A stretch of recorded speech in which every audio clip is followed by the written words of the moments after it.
Hello everyone. In this video, let us take a look at some of the recent updates in the Atlassian ecosystem. Now, I keep an eye on various events, things, updates, especially related to Atlassian tools and things like new events, if there is a new feature or if there's a new product launch, because I want to know about these things. I want to learn. I want to keep myself up to date, and I am doing all these things because this knowledge helps me to do my job efficiently, and I need to know what is happening in the Atlassian ecosystem because I can, based on this knowledge, help other clients, other customers, and also help you guys. So let us start by looking at the first item in my list, and that is JiraCon. Now, JiraCon is one event that will happen in October 5th and 6th. And I think this event looks really promising. I was looking at the agenda, and I was looking at the companies who will be sponsoring this event. So you can see here that all the famous Atlassian partner companies are participating. They are sponsoring, and the list of speakers who will be delivering talks. When you look at their names, I think these are all smart people who have been contributing towards the Atlassian ecosystem, and I think if you want to learn from them, then this event can be really useful. Do take a look at the agenda as well. So if you go to the very top, you have a link where you can see the list of all the talks. So these talks will cover, I believe, a lot of things. So things like migration, things like best practices, and these talks from experts will, I believe, help you in expanding your knowledge about Atlassian tools and how Atlassian tools are used in different situations. So do take a look at JiraCon. You can sign up for this if you go to jiracon.trundle.com, trundl.com. The second item in my list is the lightning talk on Confluence. Now, I think Confluence is a very simple, easy to use, intuitive tool, and that is how a tool should be. You should not have to worry about understanding all the features of the tool before giving it a try. I mean, you can start using Confluence even today, right now. You can go to Atlassian website, sign up for a cloud instance, and you will get a cloud Confluence environment to play with. And when you have one environment where you can play with different things that you can do with Confluence, I think you will realize that it is absolutely straightforward, simple to use tool. But of course, if someone tells you about, let us say, these 5 or 6 or 7 things or 10 things that you can also do with Confluence. I mean, of course, tool should be easy to use, but there are so many features, there are so many capabilities of the tool that will come into picture when you're trying to solve your own problem. And in the beginning, it might not be easy, straightforward to basically understand all the features of a tool. But if you take a look at their Lightning Talk series on Confluence, I think you have this wonderful opportunity to quickly grasp or quickly understand various things that Confluence has to offer. So you can sign up for this Lightning Talk. I will of course share the link so you can take a look at what all you can do with Confluence. The series here will start, or has started actually, in the month of August, so a couple of weeks from now, and it will most likely go on for, I believe, a few more weeks. So the last talk or the last session or the last video that you will find here will be released in the month of September. And you can see here that these different topics will help you understand Confluence better. I have also started doing a lot of things, wonderful things with Confluence. I think I made few videos on Confluence, and I also started doing videos on Confluence REST API. I mean, my area of interest, my focus has always been automation, doing things efficiently, integrating Atlassian tools with other tools, and I also talk about Confluence, but of course not that much. So I highly recommend you to sign up and register for this lightning talk series from Atlassian. The third item I have in my list is the podcast called DevOps Decrypted. So DevOps Decrypted is a new podcast from Adaptivist, and Adaptivist is already running this podcast called Atlassian Ecosystem, which I highly recommend you to follow. You can of course go to either Apple Podcast, Google Podcast, or Spotify, or you can just go to the website and find the links that are relevant for you. If you're on Spotify, if you prefer Spotify, that's definitely you can also find them on Spotify. So this new podcast, DevOps Decrypted, as the name suggests, will be focused more on DevOps, not just Atlassian tools, or basically along with Atlassian tools, how you can use Atlassian tools and how you can use other tools and technologies to deliver your product faster, quicker. So DevOps is another huge area, and Atlassian tools, they are always part of this whole DevOps practices anyway. So in case you are doing something with Atlassian tools and you want to learn a bit more, maybe you want to expand your knowledge, and you also want to touch upon DevOps area, then you should definitely take a look at DevOps Decrypted podcast. The good thing about podcast is that you don't have to actively, as compared to videos, as compared to watching a video on YouTube where you have to pay attention. The good thing about podcast is that you can just play it in the background. Maybe you're doing some light work, or maybe you're out for a walk. I usually, when I am outside for a walk, or maybe when I'm running or cycling, I sometimes listen to podcast, mostly when I'm walking, because I am not really focused on anything else apart from walking. So I want to maybe sometimes listen to these podcasts. I think podcasts are great for learning, because when you hear these experts talking about something, you can absorb their brain by just listening to them, and I think it is a great way. So do take a look at the Adaptivist podcast. And by the way, I also have a podcast. So if you go to my website ravisagar.in, you will find a link. I'm on Spotify, Apple, and also on Google Podcast.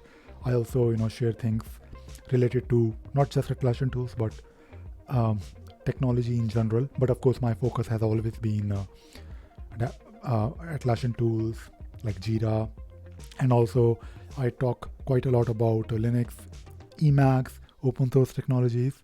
So do take a look at do subscribe to my podcast as well. I'm doing a bit of self-promotion.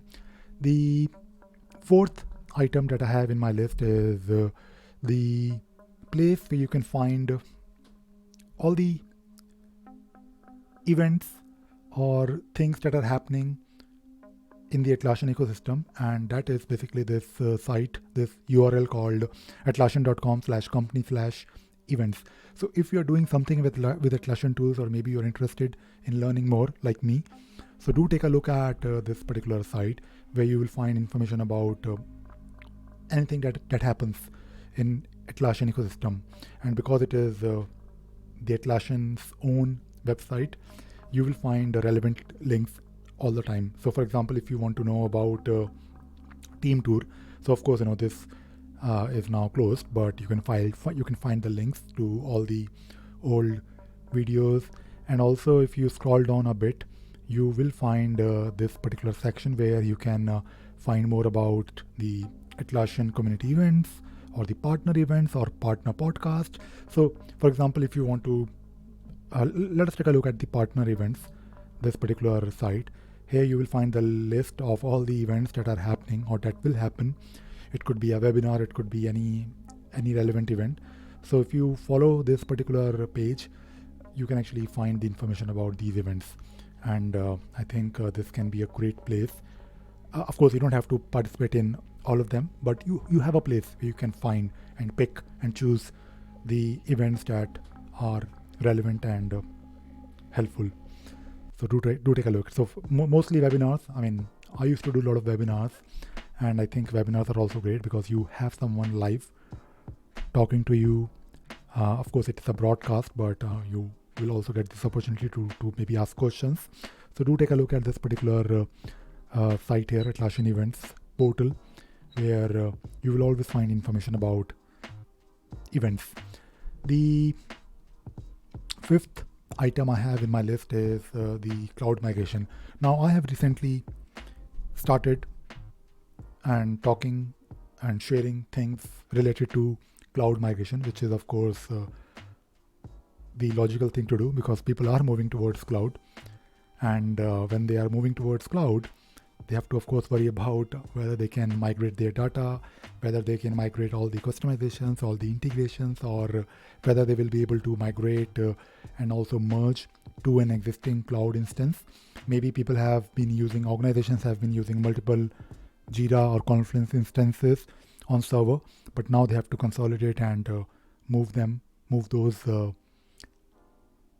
projects or spaces to cloud, and at the same time making sure that their integrations, their automations will also work, or at least they have an alternative.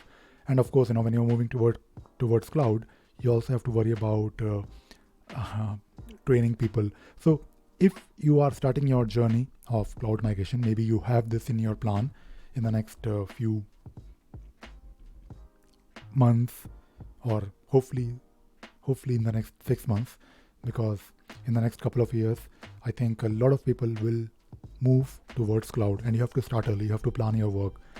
And if you want to know and learn about it, I think this particular portal, atlassian.com/migration/cloud, I will share the link. Don't worry about the link. You can find a lot about migration. You can learn about it, and you can actually learn by signing up for these demos, and you'll find links to various resources. And I think this particular portal is a great place. I think Atlassian has done a really good job by consolidating everything at a single place. For example, if you want to do some self-guided study, you can click on this link, and you can learn about the migration process from server to cloud. And of course, these links will help you in understanding the process, not only the process, but also the technicalities of how it will be done. And if you have any issues, how to contact the support, what kind of problems you may encounter, what all you can do about your apps, can you migrate your app data or not. So there are so many things. I mean, migration is not really a simple thing to do. And in the beginning, I think it is more about understanding how to do it and planning. I think that is really important. And because Jira is an important tool, people use Jira to solve their problems. People use Jira to actually deliver great products in the market. So this migration has to be taken seriously. And the last item, and the sixth item in my list, is this particular blog. I normally follow Atlassian blog. I think they do a great job when it comes to sharing knowledge online. I think they are very active as well, and I appreciate this because when you read these wonderful articles, when you also spend time looking at different kind of things that Atlassian has to share, I think you learn quite a lot. And especially for a person like me who is an Atlassian consultant. I mean, my main job is to help other organizations. I'm a consultant, and one key area of our job is communication. So I was looking at this particular blog post, a recent blog post from Atlassian that talks about how to communicate effectively. And this particular blog post talks about a few words that you should not use when you are communicating, when you are dealing with someone professionally, of course. And this particular article is great in my opinion. I think by just spending like 10-20 minutes, you will learn not even 20 minutes. I think to read this article you need maybe 5 or 10 minutes max, and you will gain lot of things. For example, this particular article talks about words that you should avoid using. For example, mission critical, and it happens quite a lot. I mean, when you're communicating with your clients, or maybe your colleagues, or maybe when you are talking internally, I think when you use words like mission critical, or words like seamless, and words like full disclosure, full transparency, I think these words don't really convey the message clearly all the time. When you say something like mission critical, are we talking about something where we are launching a rocket to Mars? So this article is really helpful. So when you are talking to someone, when you are dealing professionally with someone, we have to be clear, and we have to be very concise as well. But at the same time, don't use words that are misleading, or that are probably not really depicting the exact situation correctly, or in a clear manner. So this particular blog post, I will share the link, is I think a great example, and this is something that I also try to do on my blog post. So if you go to my blog post, ravisaga.in, I of course my main focus is and has always been Atlassian tools, but I talk about other things as well.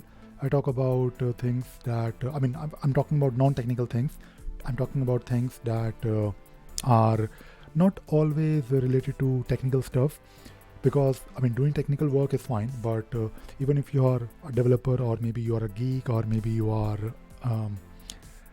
very introvert, it doesn't mean that you should not be good in communicating with others. This is like a very common perception, that people who are technical in nature, people who are not really very social, they cannot communicate well. I think this is not really true at all. It can be applicable for anyone. And even if you are a developer, or if you are a techie, you can still be a techie, like hardcore techie, but at the same time, you can have wonderful communication skills. Having good communication skills is, I believe, is a key, I guess, these days, in case you want to be successful, because you cannot really work alone on your computer all the time. You have to talk to other people, you have to communicate, you have to interact with others all the time.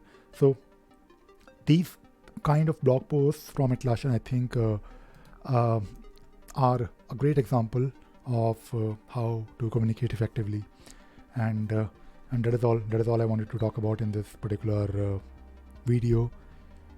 And I will now plan to create similar short, not very short, but 10-ish minute videos or podcast on a regular basis, because I do that anyway. I do these things anyways.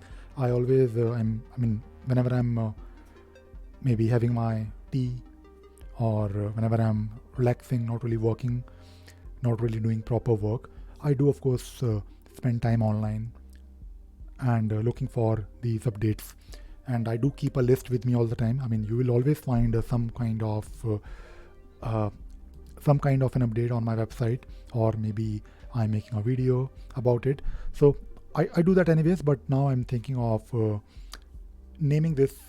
I do have a playlist called Atlassian News or Atlassian Updates, but now I will make sure that I create one post. It could be a blog post, it could be a podcast, or it could be a video. I think it will be a combination of all three. So normally what I do, I normally start by writing a post, and then I make a video out of it, and I also convert that video to a podcast in case it can be converted to a podcast. And then of course I have this post, a single post where you can either read the updates or read whatever I have to say, or you can watch the video if you prefer looking at me, or you can listen to my podcast. So that is all I wanted to talk about in this video. I hope you enjoyed watching this video and you learned something new today. Thank you very much. Bye bye.